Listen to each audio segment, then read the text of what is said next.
अत्यंत दुःखद अशा प्रकारचा दिवस आहे. महाराष्ट्राच्या आणि देशाच्या राजकारणामध्ये ज्यांना राजयोगी नेता म्हणून आपण ओळखतो असे शिवराज पाटील चाकूरकर साहेब यांचं आज दुःखद निधन झालं. जवळजवळ 6 दशकं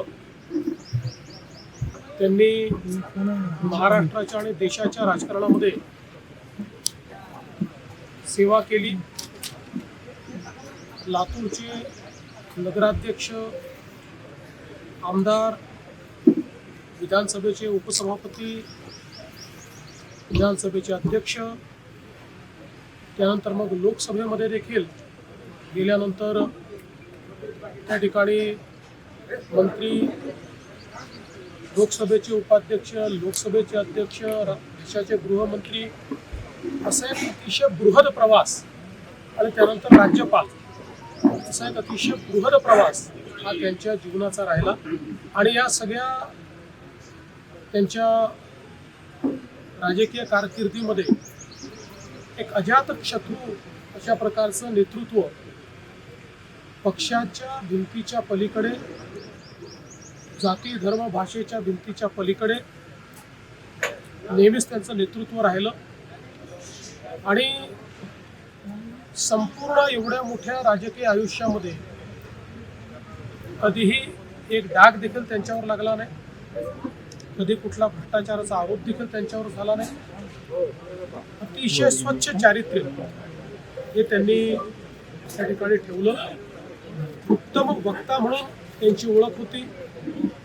मराठी, हिंदी, इंग्रजी सर्व भाषांवर त्यांचं प्रचंड प्रभुत्व होतं. आणि लोकसभेचे अध्यक्ष म्हणून तर ज्या प्रकारे त्यांनी कामकाज हाताळलं, त्यामुळे त्या अध्यक्षपदाचा बेंचमार्क तयार करण्याचं काम त्यांनी केलं. या सगळ्या वाटचालीमध्ये सर्व पक्षीय जे ज्येष्ठ नेते आहेत त्यांच्याशी त्यांचे अतिशय जिव्हाळ्याचे संबंध राहिले. ते आपल्या विचारांशी नेहमी प्रतिबद्ध राहिले, पण प्रत्येक विचाराचा सन्मान त्यांनी नेहमी केला. आणि म्हणूनच एक असं नेतृत्व होतं की ज्यांनी राजकारणामध्ये एखादा योगी ज्या प्रकारचं जीवन जगतो तसं जीवन जगण्याचा प्रयत्न केला. आज त्यांच्या जाण्यामुळे निश्चितच महाराष्ट्राची आणि देशाची एक मोठी हानी झाली आहे. मात्र हे आपण निश्चितपणे म्हणू शकतो की राजकीय संस्कृती कशी असावी आणि सुसंस्कृत नेता कसा असावा या संदर्भात कोणालाही त्या ठिकाणी प्रेरणा घ्यायची असेल तर ती शिवराज पाटील साहेबांकडनं नेहमीच घेता येईल अशा प्रकारचं त्यांचं व्यक्तिमत्व राहिलेलं आहे.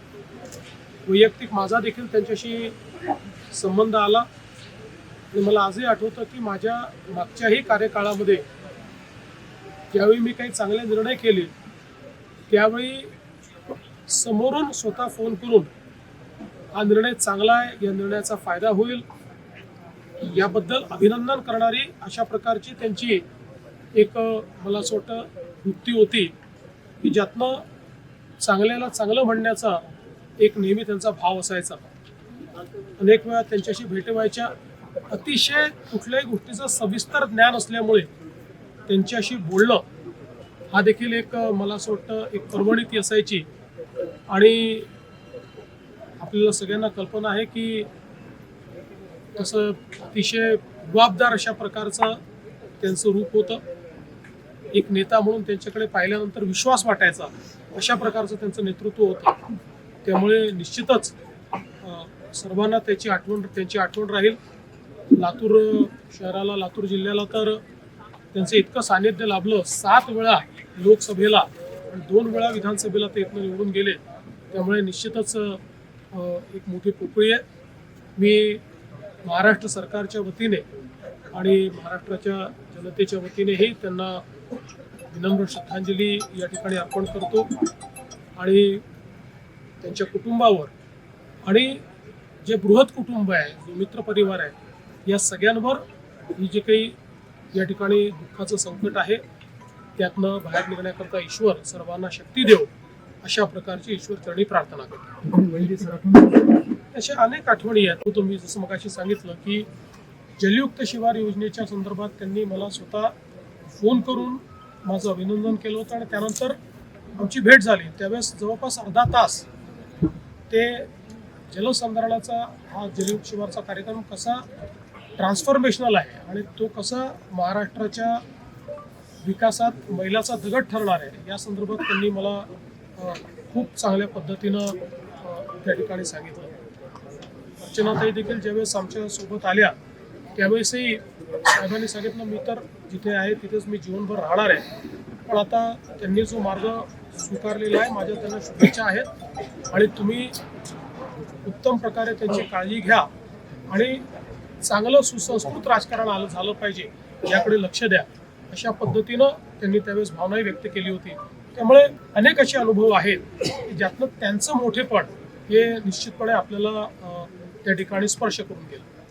आमदारांनी त्यांना पद्म मिळावं म्हणून मागणी. ठीक आहे, त्या संदर्भात जरूर मला असं वाटतं, कारण खरं तर माननीय देशाचे प्रधानमंत्री महोदय श्री नरेंद्र मोदीजी यांच्याही मनात पाटील साहेबांच्या संदर्भात खूप आदराची भावना आहे आणि मला असं वाटतं की त्यांची भेट देखील ज्यावेळेस झाली तर जवळपास तासभर ती भेट त्या ठिकाणी झाली, विविध विषयांवर चर्चा झाली. त्यामुळे त्यांचा जो काही त्यांची आठवण आणि त्यांचा उचित सन्मान आहे तो तर राहीलच.